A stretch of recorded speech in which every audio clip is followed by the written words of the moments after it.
Welcome back into the Pick and Roll NBA podcast with Jet and Sap, presented by Full Press Coverage. Check out their website, fullpresscoverage.com, for this and other great podcasts, lots of articles, great sports content. It is a fantastic time of year to be a sports fan with the NHL playoffs, the NBA playoffs, baseball season's in full swing. There's still interesting things happening all the time in football. Heck, Tim Tebow just signed a freaking contract. Great time to go check out fullpresscoverage.com for all sorts of great content to stay up on the latest news. And you can find this podcast there and wherever podcasts are found. I know my co-host, John Sapichetti, is very happy today, not just because Tim Tebow signed with the Jacksonville Jaguars, but because his Los Angeles Lakers managed to pull out a very, very close victory in what has been deemed, Sap, the single greatest play-in tournament game in NBA history. Sure, there've been four of them so far, and that was certainly the best one. San Antonio, Memphis was kind of a boring game. The Celtics took control in the third quarter and kind of glided home with Jason Tatum scoring 50 points. And I'm still not sure what the Charlotte Hornets were or weren't doing against the Indiana Pacers, but we all expected Lakers Golden State to deliver because you've got the two biggest stars in the NBA going at it, and LeBron James and Steph Curry. And I think both guys delivered and showed why they're great players. Steph, again, just kept Golden State in that game the entire way. He hit some threes that were just incredible, which we shouldn't call incredible because he hits those types of shots. Sure. And LeBron had his well-rounded game. He struggled at times shooting the basketball. You could see he doesn't have the lift he normally has. It's going to be a process for him to get close to 100% in these playoffs, but he was able to hit the 34-foot shot with a little less than a minute left, which was the victory for the LA Lakers, and they move on now as the 7th seed. So the Celtics are the 7th seed in the East. The Lakers are the 7th seed in the West, not the high standards that you're used to for those two franchises. But I also think that the Celtics don't really have a prayer against the Brooklyn Nets in the East, and I think the Lakers already have been established as a pretty prohibitive favorite over Phoenix in the Western Conference. In fact, if you want to bet the Lakers in that series, you put up 300 to make 100. If you want Phoenix, you put up 100 to make 240. So the Lakers, despite being the 7th seed, not having home court advantage, you've been on this all year. Long as they get in and are somewhat healthy, they're probably going to win the West. And I think you saw a lot of that last night. They do have their flaws, but the one thing they bring pretty much every night is defense, and that's what kept them in that game and allowed them to come back and take a lead in the fourth quarter and then have LeBron hit that huge shot with a minute left to win the game. Yeah, and they're just, defensively they're very good, but they're just so big. You talked about this yesterday, Sap. It's very tough to score when you're going against guys every single matchup. They're bigger than you at basically every position. So, it's a really, really tall task, no pun intended, to put the ball in the basket against the Lakers. And you saw it last night that Golden State's one of the best offensive teams in the league. In fact, when Curry plays, I believe they're the best offensive team in the league. And they held them to 100 points, which in 2021 in the NBA, that's not very many points. No. So they're just really, really talented defensively, and typically it's those teams that go far in the postseason. LeBron hit the big shot, but more than that, it was the total defensive effort from the team.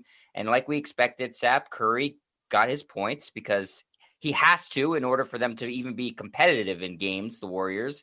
The Lakers were able to just keep him cool enough in order to win by 3. So what I looked at as the most impressive thing in that game for the Lakers is this is something the Celtics don't do. The Lakers went down in the first half, but they didn't go down that big. Even though they were playing like crap, they didn't make it an insurmountable lead. So when the Celtics, the 7th seed in the East, go down in the first half because they come out flat all the time, they'll go down 20-plus points. The Lakers kept it to low double digits, to 12, 13, 11, within striking distance. So by the time they really started to kick it up a gear in the third quarter, they were able to recapture the lead because it wasn't that big of a gap, despite the fact that the Warriors were pretty hot in the first half and the Lakers were cold. And I said to all my friends in our group thread I said, if you were on Bovada, or if you have a bookie, put in the Lakers in the second half. They're winning this game. I could just tell at this point, Sap, and I'm sure you too, you've watched enough basketball and enough good teams to know, even if they're playing poorly, if they can keep it in striking distance, they should be able to come back and win this game. And that's exactly what they did. the Lakers were god-awful in the first half. Golden State pretty much perfect in the first half, yet it was only a 13-point lead. And in this NBA, 13-point lead feels sometimes like an 8 or a 9-point lead because of how many times teams take three-pointers and can get hot from three. And then again, the Lakers do play the best defense in the league, so they were able to whittle it down and then eventually in the fourth quarter take a 7-point lead themselves. So they outscored Golden State by 20 points over about a 15-minute stretch from the third quarter into the fourth quarter. And then, to the surprise of no one, Steph Curry brought Golden State back, and it was a really entertaining game. Now Golden State has to play Memphis. If they can win that game, they'll be the 8th seed, and they'll take on Utah. And Golden State's always going to have some sort of puncher's chance because Steph can go out and get 42, 45 points efficiently, not like he has to take 35 shots to get there. The rest of their team, they kind of play their roles. We see Draymond Green doesn't score, but man, he still defends and still passes and still rebounds. Andrew Wiggins, I thought, did a nice job last night, especially on the defensive end against a hobbled LeBron James. But yeah, when you have LeBron James and Anthony Davis, two of the very best players in the league, engaged defensively, that trickles down to the rest of your team. I think you see Andre Drummond sometimes feels like a fish out of water with this team. He only played 17 minutes. The Lakers are best when AD is playing the 5. He doesn't like to, but you'll see down the stretch he'll be playing the 5. LeBron will be handling the ball more because Dennis Schroeder was god-awful last night. And your guy, Alex Caruso, if he wore Celtic green, would be one of your favorite players, I'm sure. He came up big last night, hit some big shots, and did a great job defensively against Steph Curry. The Lakers are at a point where they have the two great players. Neither is at 100%, but they need someone to step up and be that third guy. Last night, it was Alex Caruso. When they get to Phoenix, maybe it'll be Dennis Schroeder or Kyle Kuzma or whoever. They do need one player to step up to help out the two great stars. Yeah, fortunately, they have a lot of options, in terms of we don't look at the roster as, a great roster, but they have a lot of guys who can play their specific role and who are capable of stepping up if they need them to do it, like those guys you just mentioned.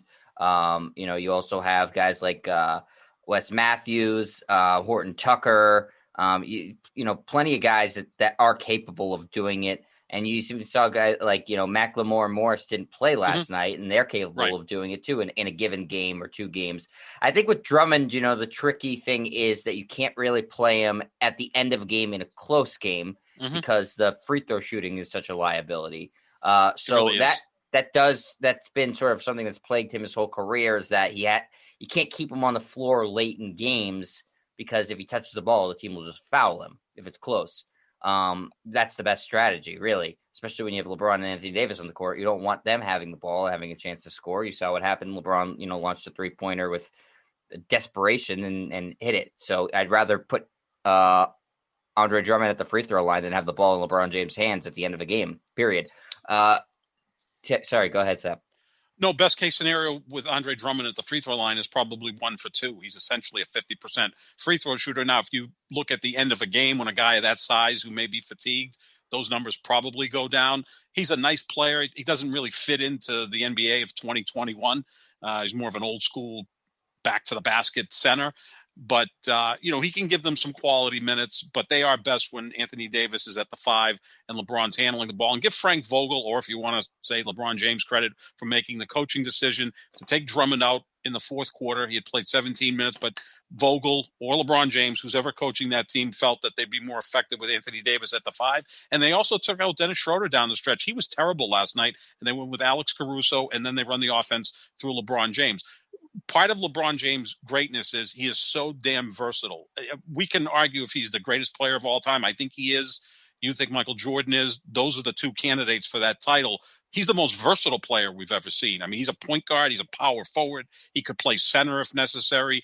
His natural position is small forward. He could do it all. He's the human Swiss Army knife, right? You need rebounds. He'll go do that. You need scoring. He can do that. He drives to the basket probably better than anybody that's ever played in the NBA. And then, oh, by the way, he's a great passer. So he can kind of fill in the cracks wherever necessary, depending on who's playing at a decent level for the Lakers. That's why they're dangerous because, within a game, you may have a player like Dennis Schroeder have a good quarter and then mail it in from there. And at that point, LeBron can take over the point guard duties and you go from there. And you hope that Caruso steps up defensively, that KCP can hit some threes. And at that point, they'll be tough to beat. But it was an exciting game. Again, you got to see the two biggest stars in the league, not necessarily two best players. I think Steph's somewhere around 5 or 6 as the best player in the league because he is quite a liability on defense. But he and LeBron are the two biggest stars, and I think LeBron's already recruiting him for the summer of 2022. Wow, man, that would be really unfortunate to see that. But yeah, I think it's getting. Listen, Steph's. I've grown on me a little bit this year. Still not to the point where I think it's getting out of control, where people rate him all time. And I saw that Kenny Smith said that right now Steph's the best player on the planet. No, he's not. It's still LeBron James. There's only one thing that Steph does, maybe two if you count dribbling, better than LeBron James. LeBron's a better rebounder, passer, defender, post player, everything. He's honestly, he's a better point guard than Steph is, pure by definition. Decision maker, distributor and decision maker. He's better at it. Steph's just a much better shooter, and he's probably a better dribbler. But that's it. Really, that's it.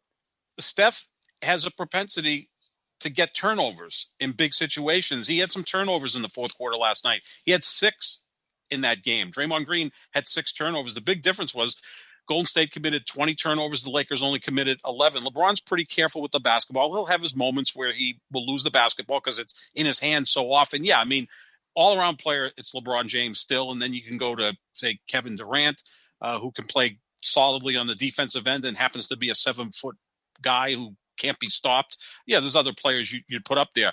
As far as a pure shooter, no, we've never seen anything quite like Steph Curry and the impact he has on the game, but he is a liability on defense. He kind of makes some plays on defense, cheating a little bit, and he'll get that loose ball off a long rebound, and he's a good passer. But no, he's not the all-around player LeBron James is. I think we went from forgetting how great Steph was a couple years ago to maybe underrating him and forgetting about him. And then when he missed time last year, only played a handful of games, and then he came back this year, and he was must-watch TV the second half of the year. You have a tendency to overrate players when you miss them at that point. But I don't think LeBron's given up that title as the best all-around player yet, and I think he's had that title for 12 to 15 years. Yeah, it's just that, listen, Steph won the scoring title this year, and you could make an argument he's the best scorer in the league right now. He certainly was this season. But I don't know what Kenny Smith is thinking, saying he's the best player in the league right now. If you're the best player in the league right now, your team doesn't end up as the 8 seed. Even that roster's not great. It's not god awful. It's not, Pistons or the Magic. I mean, they do have some players on it. Green is still, he's going to make an all NBA defensive team. Bazemore is a above average player. I think a lot of people really like Wiggins. I know you do. He's I like growing, Toscano Anderson. They're not, it's not, listen, I'm not going to make it seem like they're a great roster, but it's not bare bones god awful. Jet, not to get off on a tangent here, but that roster, Golden State got into the play-in tournament, and I hope they beat Memphis. I'd rather see Golden State play Utah than Memphis play Utah, just to see Steph Curry play another handful of games. And like I said, they always have a puncher's chance. The Cleveland roster in 2018, when LeBron brought them to the finals, and Kevin Love was their second best player, but he missed a lot of time with concussion issue. Jeff Green was probably their second best player in that playoff run. I think this Golden State team, taking the 2 superstars out, is better than that Cleveland roster in 2018. And LeBron got them to the finals and had a lead in game 1. And if, they seal the deal late in that game, who knows what that series is. Most people think if the 5 Cavaliers won game 1, then it would go 5. Probably. I mean, the Warriors, those back-to-back titles with KD winning the finals MVP, those teams were ridiculous. They would have beaten just about any team in the history of the NBA, including Jordan's Bulls. I don't know if they would have beat the Celtics or the Lakers in the 80s, because those teams were so deep and they could beat you in so many different ways. But that's another discussion for another time. It is a conversation, and LeBron dragged a sorry-ass team to the finals. Steph does what he does, but I don't know if he impacts the team quite as much as LeBron does, because LeBron's great 94 feet by 50 feet. Steph is great 47 feet by 50 feet, because that's kind of his shooting range. I mean, he can shoot from 47 feet, but as we saw last night, LeBron can nail a 3 from 34 feet. Not bad. Yeah, I hate doing this, Sap, because it makes it seem like I'm, defending LeBron all the time when I'm not, a huge LeBron guy. I'm rubbing off on you. I acknowledge the greatness, but it's like I do, and I can't abide somebody saying Steph Curry's better than him right now. No, it just doesn't make any sense. Right. I mean, look, I'm an Aaron Rodgers guy, right? That's my guy. Tom Brady's a better quarterback. He has 7 Super Bowls. My guy has 1. Brady beat Rodgers in the NFC Championship game just 4 months ago. Now, I can delve into the numbers and say that it was more Green Bay's defense that was bad that day, not necessarily Aaron Rodgers, but Rodgers had opportunities to win that game. I think Rodgers is a better pure passer than Tom Brady. It doesn't make him a better quarterback. So, yeah, my favorite player being Aaron Rodgers. I can't say he's the greatest quarterback of all time. People love Steph Curry. I love Steph Curry. I think he's a joy to watch. Kids love him. I think he plays the right way. I've never seen anybody move without the basketball quite like him. And that's something that's kind of lost in the game now with a lot of, pick and roll and ISO. You don't have players moving without the basketball as beautifully as Steph Curry.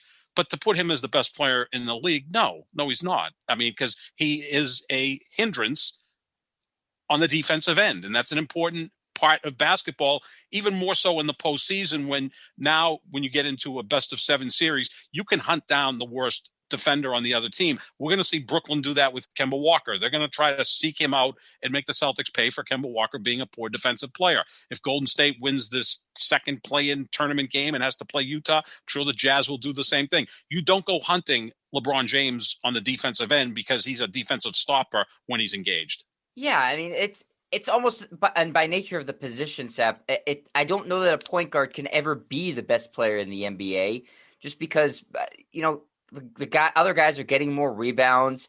They're going to be better defensively because they're bigger. That's just how it is. Listen, Chris Paul is one of the best defensive point guards I've ever seen. Gary Payton, maybe the best defensive point guard I've ever seen. And as great as they are on defense and they're very good on offense, it's still not. They still were never the best player in the league at a given time. It's sort of the nature of the position. I don't love having to defend LeBron James, but I also think it's out of control to say Steph Curry is the best player in the NBA right now. It just doesn't make sense to me to welcome how aboard, you could Jen. think that. It doesn't make sense. Welcome aboard to my train. It's starting to fill up.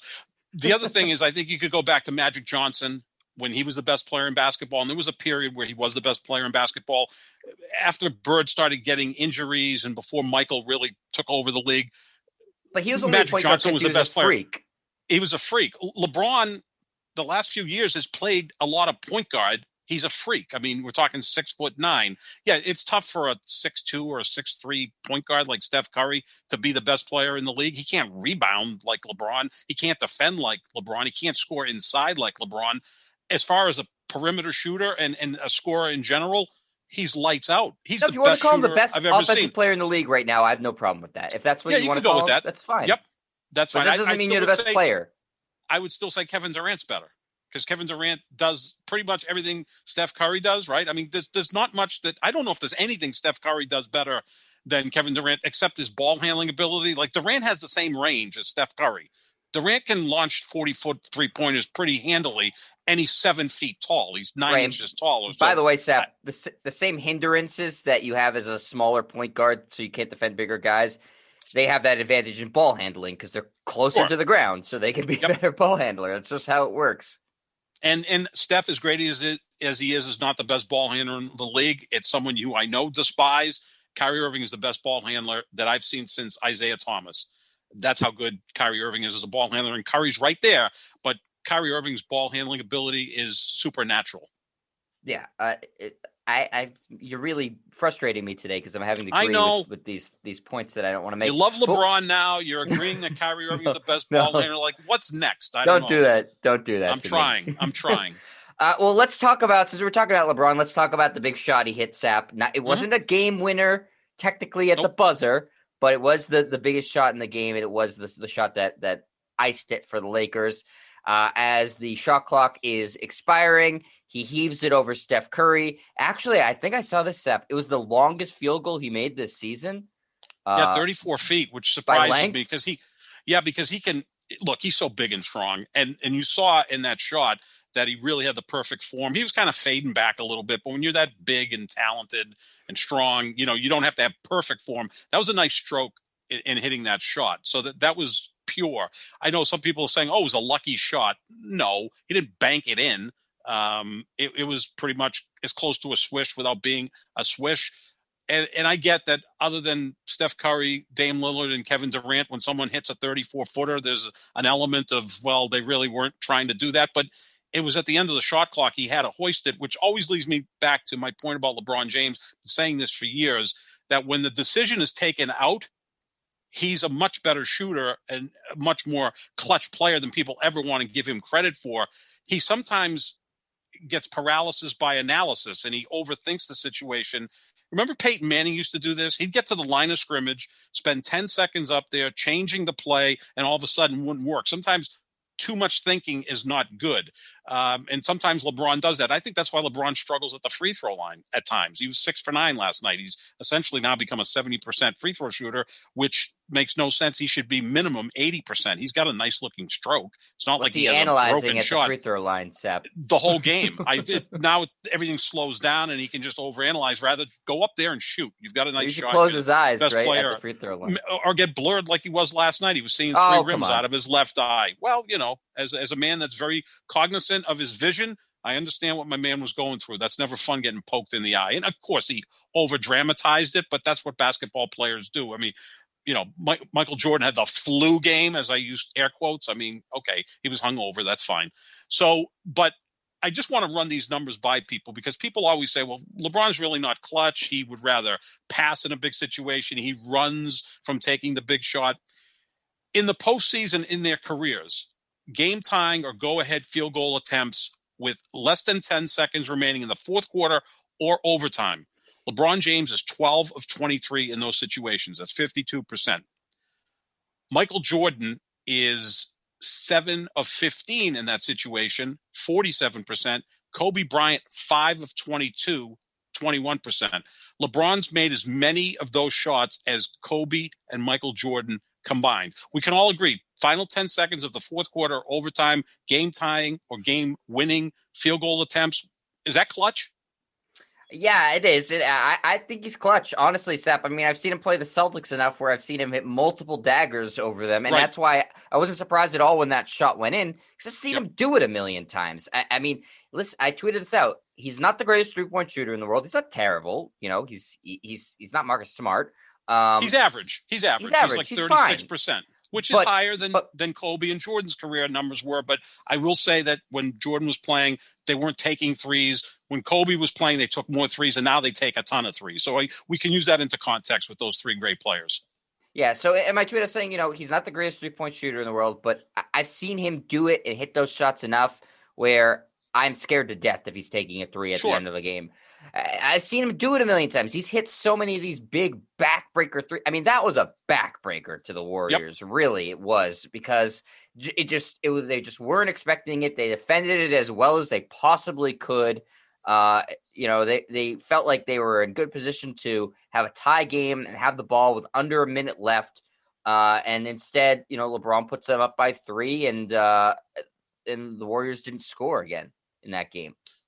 That was a massive shot. I mean, Kyrie Irving gets a lot of credit, deservedly so, for hitting the 3 in Game 7 of the 2016 Finals. That came with about a minute left. The difference, obviously, that was Game 7 of the Finals. This was a play-in tournament game. And also in that game, no one could seem to score for the final 5 minutes. Both teams just, I won't say choked, but, Game 7, NBA Finals, after a long season, sometimes things get tight out there. We talked about the Celtics-Lakers Game 7 in 2010, 83-79. When you get to Game 7 of an NBA Finals, you're going to see lower scoring. You're going to see more intensity on the defensive end. Kyrie's shot, we all consider a clutch shot. So if that was a clutch shot, last night was a clutch shot. I don't think so. And I don't think it was a lucky shot. If he had banked it in or whatever, you could say, okay, he just tossed it up there. But even then, guys practice those shots. So I don't think there's lucky shots in the NBA, except for heaves, full court, half court heaves. I don't think there are lucky shots in the NBA. I mean, these guys are professionals. They're trying to put it in every time. So if they put it in, they're trying to do it. It's not luck. These guys are the most skilled basketball players on planet Earth. I don't like that term, lucky shot. In college, sure. In the NBA, no. Well, my favorite thing is when people break down quarterbacks that they don't like. Like if you're a Brady guy, you hate Rodgers and you hate Mahomes, and they'll say, you see that touchdown pass Mahomes threw, it traveled 68 yards, but the wide receiver had to wait a split second to catch it. I go, well, there's not a lot of dudes, even in the NFL, that can throw a ball 68 yards that accurately. Remember the big pass that Mahomes made when it was 3rd and 15 against San Francisco in the Super Bowl, if they don't complete that pass, San Francisco is probably going to win the game because the 49ers were up by 10 at that point, midway through the fourth quarter. And he just went back about 15 yards and threw it 65 yards down the field to Tyreek Hill. And Skip Bayless always says, well, Tyreek Hill had to wait. He could have fair caught it. I'm like, how many guys do you know going backwards throw the ball 65 yards that far downfield? Like 2? So I love when people nitpick players they don't like. How many guys can even come remotely close to hitting a basket from 35 feet out? I mean, if he banked it in, then that's the case. I mean, Tim Duncan was famous for banking him in. I think he intended to do that. There's a reason the backboard's there. It's part of the game. It's there for a reason, yeah. So, I mean, no lucky shots. Like you said, unless it's, the guy picks it at his own foul line and hurls it 79 feet down the court. Okay, that's skill, though, because you still need to have some athletic ability to throw a basketball 79 feet close to a rim. And again, we are talking about the best guys in their sport, so it shouldn't come as a surprise. By the way, with the half-court shots, again, not lucky. They practice that every day. Every single day they practice half-court heaves, and have since middle school, probably. Exactly. That's why you see a lot of them go in, because that's what they do. They practice it.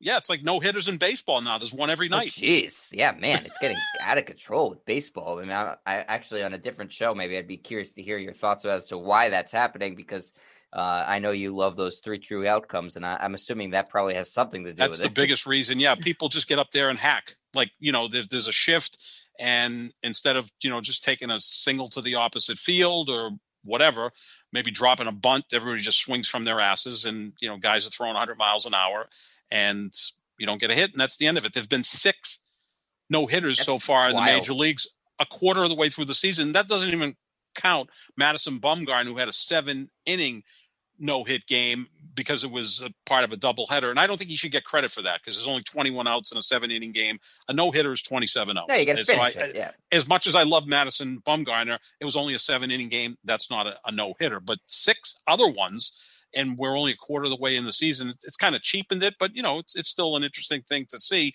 It's like these guys hitting half-court shots. You're right, Jet. When Dame Lillard, Steph Curry, Kevin Durant, I think they're the 3 guys that kind of stand out more than anyone else. And when Klay Thompson comes back, those 4 guys, when they take and make half-court shots, I'm really not surprised. Like, they can Tatum's do it in the flow of an offense. Too.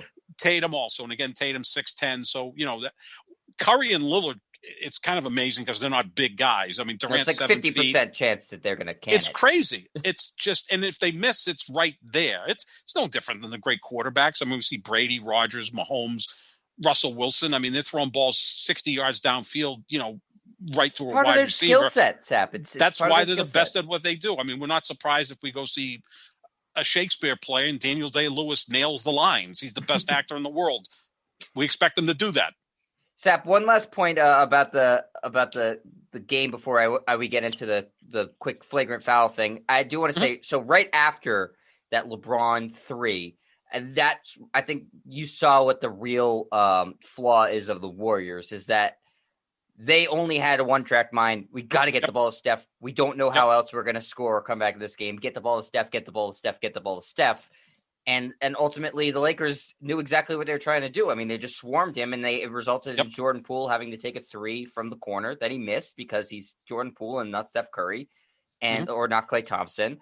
And so when you have that sort of one-track mind philosophy that you think the only way we can win this game or come back in this game, or the only person who can hit this type of shot is just one player, then it becomes really easy to key in defensively on what the other team wants to do. And ultimately, I think that's why the Warriors lost the game, because at the end, they still had a minute left when LeBron hit that shot, or 58 seconds or so.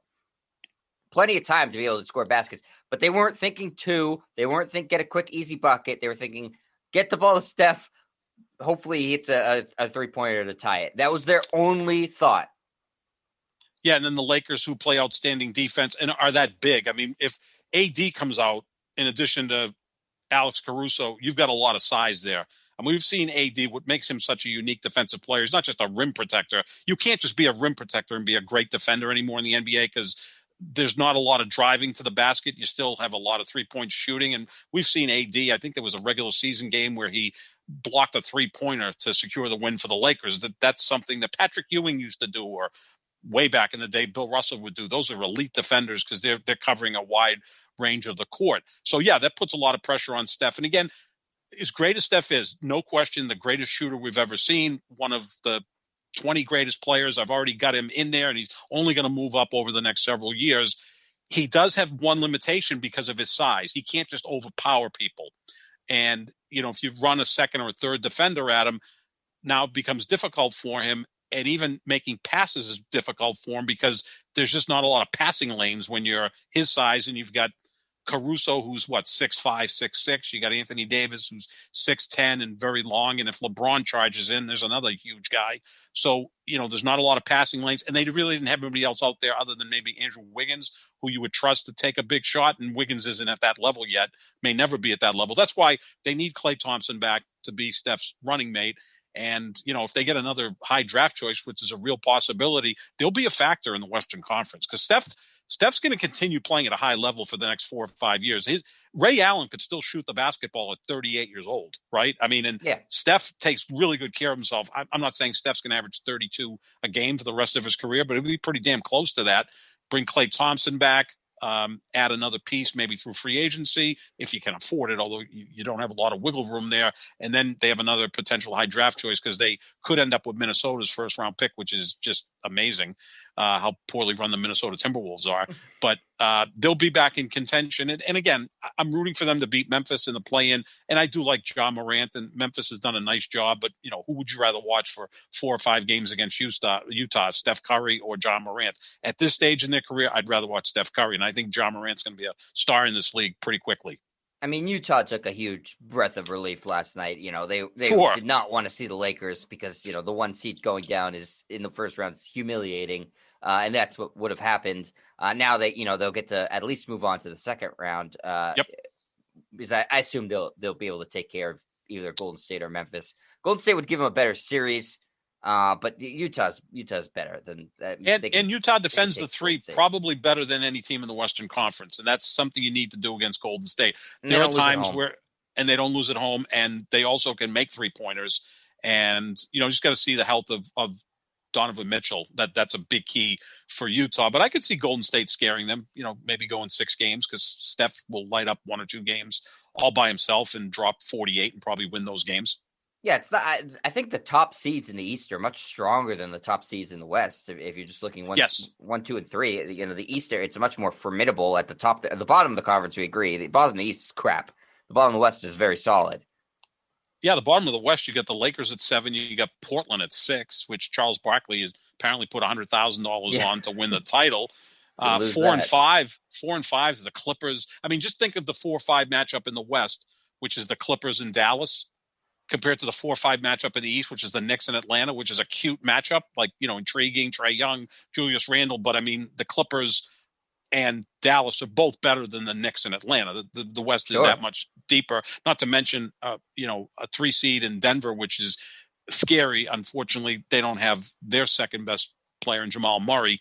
But, at the top, Utah and Phoenix, give them credit. They were there from the start of the season, played outstanding, but they do have that feel of the Atlanta Hawks 5-6 years ago that were the number 1 seed and got swept by the Cavaliers in the conference finals. That's just the feel that you get from Phoenix and Utah. Great regular season teams, but it's a different set of circumstances in the postseason because now you get to play a series. So now the Lakers, they're geared up to specifically play Phoenix. It's not like they're flying into Phoenix for a Sunday game and then they're flying out of Phoenix to go play Denver the next night. They're focused on Phoenix. The scouting reports are that's much more intense, and the matchups are that much more intense, and the advantages you have over that team are more notable. Yeah, I mean, that's why playoff basketball is different, and that's why teams who are really good regular season teams sometimes fade away in the playoffs, like the Hawks you just mentioned. Sep, let's do a little preview then of this Phoenix LA series because that's what we got now. It's 7-2. Phoenix was the team that all collectively yelled out the F word as LeBron hit that 3-pointer because they have to face the Lakers. And as you mentioned at the top of the show, they are the underdogs in this series, as they should be. The Lakers are defending champions. I still expect them to get to the finals. I think most people do. And Phoenix, I don't know how the hell they match up with the Lakers. Listen, they have a nice big 3, if you want to call it that, Booker, Paul, Ayton.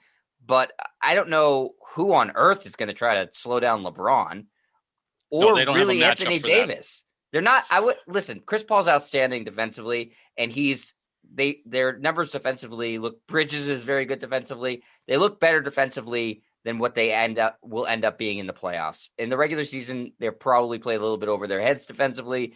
In the postseason against the Lakers, I just don't. It's not a good matchup for them. That's the Lakers are really a tough matchup for anybody. They're huge, and they have two guys who are literally impossible to defend. Yeah, and I think in this series, maybe you'll see more of Andre Drummond because maybe he goes mano-a-mano with DeAndre Ayton. So that allows AD to play the stretch four, which he loves playing.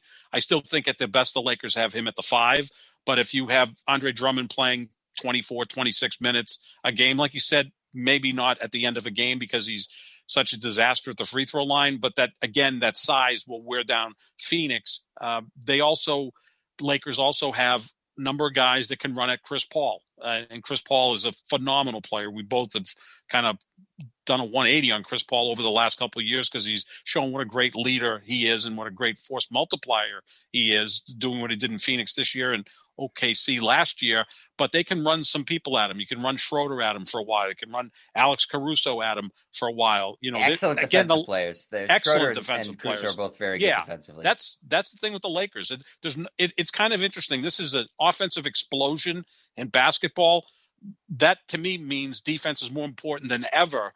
Because if one team's going to play elite defense, they got a chance to win any series, even if their offense is struggling, and that's the LA Lakers. And I think I said this to you, Sap, that 4 of the 5 teams who we think are going to be finals are elite defensively, and then you have the piss poor defensive Brooklyn Nets who can score 200 points in a game if they really wanted to. Yeah, exactly. And look, Golden State won 3 titles in 5 years, and people don't give them enough credit. They played damn good defense. You had, Klay Thompson was first or second team all defense, an outstanding wing defender. And Draymond was probably the best defensive player in basketball at that time. Right. And Steph, I think 1 year in there led the league in steals, which doesn't necessarily mean anything, but he was always kind of floating around and would come up with a big steal in a big moment. Iguodala, Livingston, really top-notch Iguodala's another guy. And Durant became a solid defender. Heck, Durant is 7 feet long and he's a smart player. So, put that together, he's going to be solid defensively.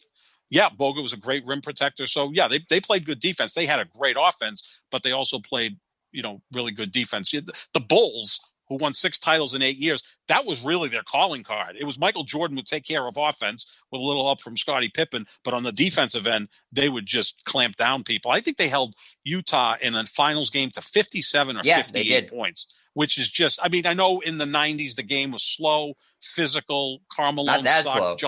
John Stockton sucked. So, yeah, that's my lasting legacy of John Stockton is Karl Malone. They combined for their entire team to score 57 or 58 points in an NBA Finals game.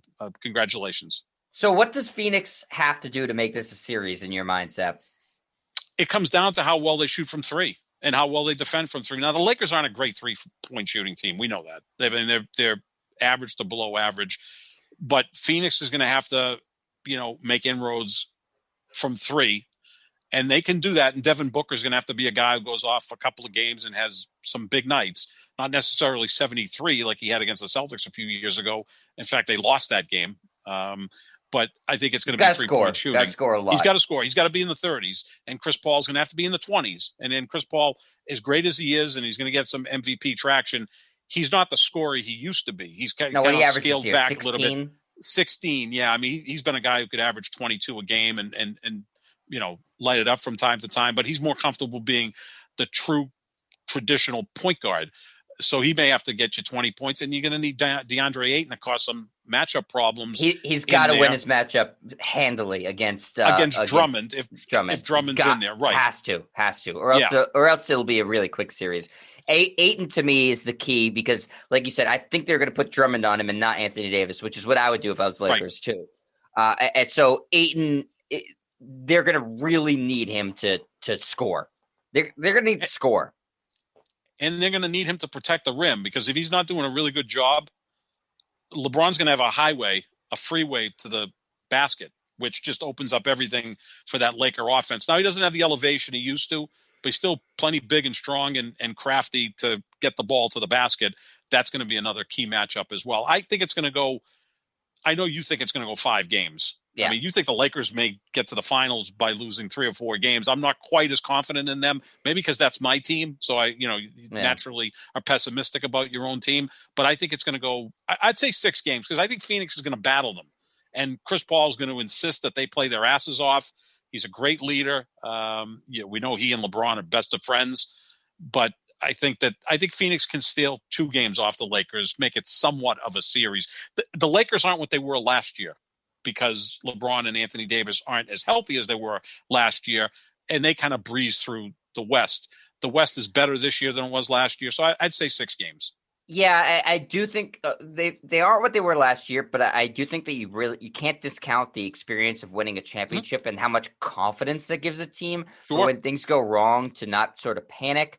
No one on Phoenix has even really sniffed the finals. No. That includes Chris Paul.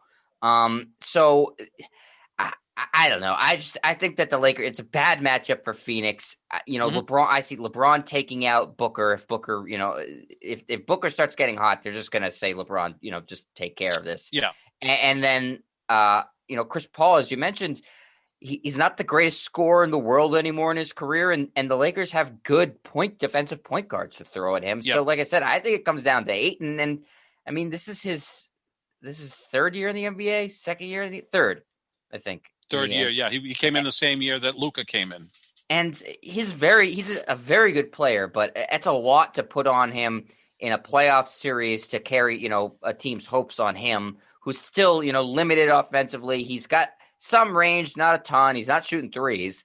I see it in 5, Sap. I actually think that it'll be tougher for the Lakers in the second round, even though they'll be playing a lower seeded team. I think that the winner of Portland-Denver would present more problems for the Lakers than this Phoenix team. I'm not trying to totally disparage this Phoenix team and what they did in the regular season. And I think if they were playing almost any other team, they would have a really good chance. But they're going up against a really tough matchup with veterans and guys who have championship experience. And typically when you have that experience versus a team that doesn't, the team with the experience wins. Yeah, it's a tough matchup for them. And I think the Lakers caught a break here because you're playing Phoenix. If you take care of business against the Suns, then you're playing either Denver or Portland, 2 teams that you beat a year ago. Now, things have changed since a year ago, but I still think the Lakers are better than either of those teams. So their half of the bracket broke right for them. Meanwhile, on the other side, you've got Utah, who I don't take seriously as a title contender. But then you've got the Clippers, the team that I still think has the best chance to beat the Lakers in a series. Although if they meet in the conference finals, I think the Lakers will take care of business there. They're just mentally a tougher team. They're better down the stretch of games. Both teams play really good defense, but I think the Lakers would have the edge there. Dallas, they're going to be a lot of fun to watch with Luka, but they just don't have a second option to help him out. So I think the Lakers got a really good break. That's why I thought it was important for them to win last night's game, not be the 8th seed. I think Utah could have caused maybe a few more problems than Phoenix would, and because Utah's so good from 3, and that's an equalizer in basketball. So by being the 7th seed, you get Phoenix instead of Utah. That's catching a break. The Lakers, I think I'm starting to get into your way of thinking, is as long as LeBron and Anthony Davis are healthy or close to being healthy, they're going to represent the Western Conference in the finals. Yeah, I think that no matter what, the Lakers' toughest opponent will be whoever they face in the finals. I do think the Clippers could beat them, but I think all 3 of those top Eastern teams present a lot more problems for the Lakers than any team in the West. Right. I think that all of them have unique matchup problems to throw at the Lakers, whether it be, Embiid. No one in the Lakers is going to be able to handle him because no one in the league can handle him. No. Simmons, I think, could do a really nice job on LeBron. So they have that, and then they have the excellent outside shooting. The Bucks, Giannis and LeBron would be a fascinating matchup, and then or Giannis might guard AD. They're so good defensively. They're actually kind of built in a similar way. With the size, the Bucks and the Lakers, big team, and then very big team. Nets are freaking impossible to defend, anyways. So I think the finals will be awesome, no matter who represents of those 3 teams in the East, because I still think it's going to be the Lakers who gets there. So we can look forward to that. But yeah, I have Lakers in 5. You're going to take Lakers in 6, Sep? Yeah, Lakers in 6, because LeBron's not 100% healthy. There may be a game where they get down and he kind of just goes to the bench and say, let's, live to play another day, and Phoenix It would wins a make game. sense. That's the first game if the Lakers lose a game, I think. No, I think they'll win the first game because they get a decent amount of rest. But yeah, that could be a point too, Jet. They If did they this get last down, year, right? They dropped the yeah, first game in a couple series. yeah, they lost the first game to Portland, and Charles Barkley said that Portland was going to sweep them. That didn't happen. They did. Lakers swept them instead. They lost the first game to Houston, and everybody's like, well, Harden and Westbrook are going to take care of LeBron. The Lakers won the next four, and then from there, they took care of business. But no, it should be a fun series. The Western Conference, I think we still think it's the Lakers, the Clippers, and then a lot of other teams that are intriguing, but still are flawed teams that aren't quite ready to get to the finals. Yeah, so I feel, honestly, Sap, I feel bad for Phoenix. I do.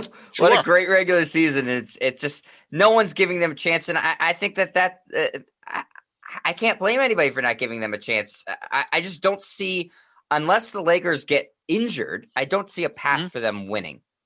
No. If both teams play straight up, the Lakers are better. So we'll see, and that series starts on Sunday. The playoffs, the post play-in begins on Saturday, and we still have a couple more things to figure out. Mainly, who will be the 8th seed in each conference. As we alluded to earlier, it was the Grizzlies topping the Spurs in a close game last night. John Morant was the star of that one. Sorry, no, he wasn't. Jonas Valanciunas was the star of that game. Yeah. With a 2020 game. He was awesome. And so they will play the Warriors tomorrow. Tonight, we have the Eastern Conference will be settled for their 8th seed as the Wizards will play host to the Pacers. Are we expecting it to go chalk both ways, Sap, that the team who has home court advantage will win those two games? Wizards at home and Warriors at home? I would think so. Yeah, again, I'm going to go with the fact that Golden State will have the best player on the floor in Steph Curry, and he'll continue what he's been doing the entire season, which is be lights out. I think that they'll take care of Memphis. They met them a week ago to determine who was going to be the 8th seed going into the play-in tournament, and Golden State handled Memphis in that game at Golden State. I think the same thing will happen. In the Eastern Conference, that's a tough one. Indiana just blew out Charlotte. Now, was that Indiana playing at such a high level, or Charlotte just tanking that game? And Washington did not look good against the Celtics. So you've got two teams coming in totally different directions. So I think everyone's going to expect Indiana to win that game. The game's going to be in Washington. And I would think that Russell Westbrook's going to come in with a little bit more intensity than he had the other night. I'm still not sure what the hell was wrong with him. He had 1 rebound, no assist in the second half. That's not the Russell Westbrook we've been watching for all of these years. Such a competitive player. It looked like his mind was elsewhere. Or maybe at that point he said, you know what, we're not going to win this game, so let's get ready for the next game against Indiana, although Washington had a 2-point lead at the half. So it's not like if you're up 2 points at the half, you don't say, well, we're going to lose this game, so let's get ready for another one. That's idiotic in this play-in tournament. So I want to see Washington. I'd rather see Beal and Westbrook than, say, Sabonis. That's just my preference. I don't think either one of those teams is going to beat Philadelphia. Unless Philadelphia beats itself, which is always there. But I think Philadelphia will handle either team. And I think Utah will handle Golden State or Memphis, although you always got to give Golden State that chance because of Steph. Yeah. So, again, Eastern Conference tonight, Western Conference on Friday.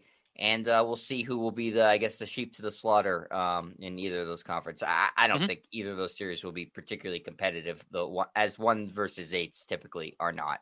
Right. So, Sap, the only thing we haven't talked about is quickly, there's the coaches voted Monty Williams as coach of the year. That ties in a little bit to the Phoenix LA series. I don't think anybody was considering Frank Vogel as coach of the year, so there's no rivalry there. I know that you're a big Monty Williams fan. Do you think this is going to indicate that he's going to win coach of the year at the with the media awards, or do you think one doesn't have anything to do with the other?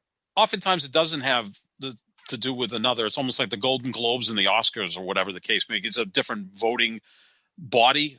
This was voted by the coaches. The coach of the year is voted by the writers. I think Tom Thibodeau is going to win that.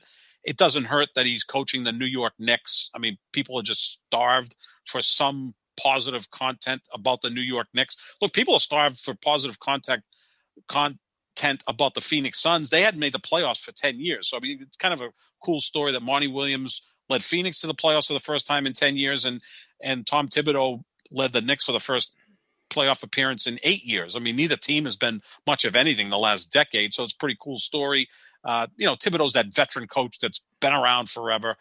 Monty Williams, to me, is one of the most amazing stories in the NBA, one of the classiest guys in the league. He lost his wife and I believe another family member in a car crash 4 years ago.